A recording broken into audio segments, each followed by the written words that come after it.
안녕하세요. 루장입니다. 전날 발표된 1월 인플레이션 지표가 준 실망감을 뒤로 하고요. 투자자들은 올해 주식 강세에 대한 기대감을 유지했지만 언제든지 매도 버튼을 누를 준비를 하고 있다는 것이 시장의 예측입니다. 연준 위원들 발언도 이어졌었는데요. 시카고 연방준비은행 총재는 한 달 수치에 너무 흥분하기보다는 추세적으로 물가 상승률이 완화하고 있음을 강조를 하였고요.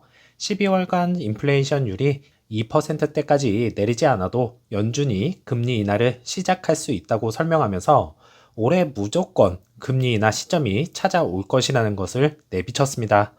항시나 시장은 흔들림이 상당히 많았지만 돌아보면 언제나 우상향으로 최고점을 갱신하고 있는 중입니다. 루시드 주식을 보유하고 있는 저희로서는 큰 주가 하락에 마음이 많이 아프실 텐데요. 장기적으로 보자면 루시드도 증시의 최고점 갱신과 함께 정고점 돌파라는 주가를 경험하지 않을까요? 그때까지 힘내봅시다. EV 섹터주 흐름도 좋았었죠. 리비아는 1%, 테슬라는 2%, 루시드는 3%대 이상 상승을 했고 3.45불로 마감이 되면서 애프터 장에서는 플러스 0.29% 상승했네요. 1분봉은 어제와는 다른 분위기였는데요. 상방에서 잘 버텨주면서 큰 하락 없이 잘 진행이 되었습니다.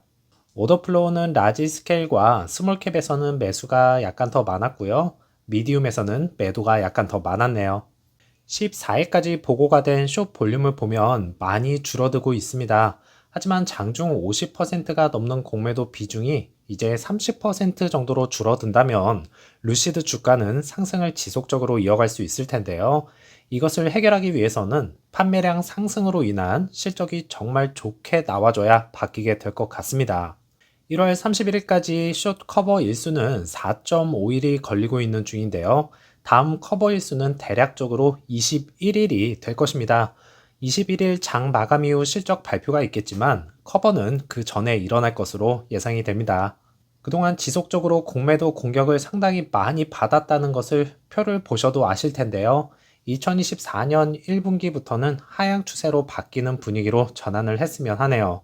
그러려면 사우디에서 상당히 많이 도와줘야 할 것이겠고, 어제 사우디아라비아의 월박스 충전기 제품 독점 유통 업체인 터닝포인트가 사우디 내 전기차 충전소 통합 네트워크 구축을 목표로 파트너십 계약 체결을 하였다는 소식입니다. 이 파트너십 체결로 인해서 사우디에서의 수요는 걱정을 하지 않아도 될 것 같다는 것을 예측할 수가 있겠죠. 북미에서는 테슬라가 충전 표준이라면 사우디에서는 루시드가 자리를 잡고 있는 중입니다. 어느 지역이 되었던 간에 일단은 한 곳이 잘 돌아가면 된다고 생각을 하는데요. 북미에서는 에어 세단 이후 그래비티가 자리만 잘 잡아준다면 북미와 사우디 판매량은 기하급수적으로 늘어날 것입니다. 거기에 더해서 에스턴 마틴이 포뮬러 차량 이외에 세대의 차량을 새롭게 공개하면서 루시드도 에스턴 마틴 지분을 어느 정도 소유를 하고 있기 때문에 조금은 보탬이 될 수가 있겠고요. 에스턴 마틴은 고객으로부터 불황을 느끼지 않는다 말을 하면서 판매량에 대한 자신감을 불어넣었습니다. 거기에 더해서 현재 재정상 상당히 좋지 않은 모습을 보였던 에스턴 마틴이 1.4 빌리언 달러 부채 문제 해결 논의 중인 것으로 알려지면서요. 은행가들과 협상하고 있음을 확인한 후 주가는 상승세를 보였다고 하네요. 에스턴 마틴과 파워트레인 체결 이후 재정상 불안했지만 원만하게 잘 해결이 되고 있다는 반가운 소식으로 루시드 그룹 차원에서도 기분 좋은 소식이 아닐 수 없습니다. 14일까지 13F 공시 마감일이었는데요. 드디어 기관들 매수 목록과 매도 목록이 모두 공개가 되었습니다. 수많은 기관들이 이제 매수에 참여했지만 스테이트 스트레이트와 뱅가드 그룹에서 매도가 아닌 지분을 다시 한번 상당수 늘린 것을 확인할 수가 있었는데요. 이로써 탑10 안에 드는 기관들은 장기적으로 루시드 그룹을 지지하는 것을 확인할 수가 있었네요. 매도 목록에서는 100% 전부 팔고 나간 기관들도 상당히 많은 것을 확인할 수가 있듯이 지난 주가 하락에 대한 궁금증은 어느 정도는 해결이 된 듯 합니다. 4분기에 루시드 모터스 주식을 매도했고 루시드는 방금 주요 주주를 잃었다고 하는데요.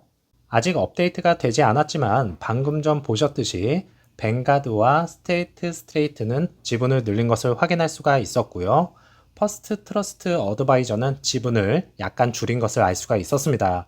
블랙록은 아직까지는 어떻게 되었는지 보이고 있지 않는데요. 제가 못 찾은 걸지도 모르니까 다시 한번 검토해 보겠습니다. 그리고 탑5에서는 루시드 그룹에 대한 지분을 늘렸다는 것을 다시 한번 말씀을 드리겠습니다. 장기 투자 상당히 힘든 것은 맞습니다. 힘든 만큼 그 열매는 더욱더 달콤해지기를 바라겠고요. 오늘도 즐거운 하루 보내시고요. 다음 영상에서 찾아뵙겠습니다. 감사합니다.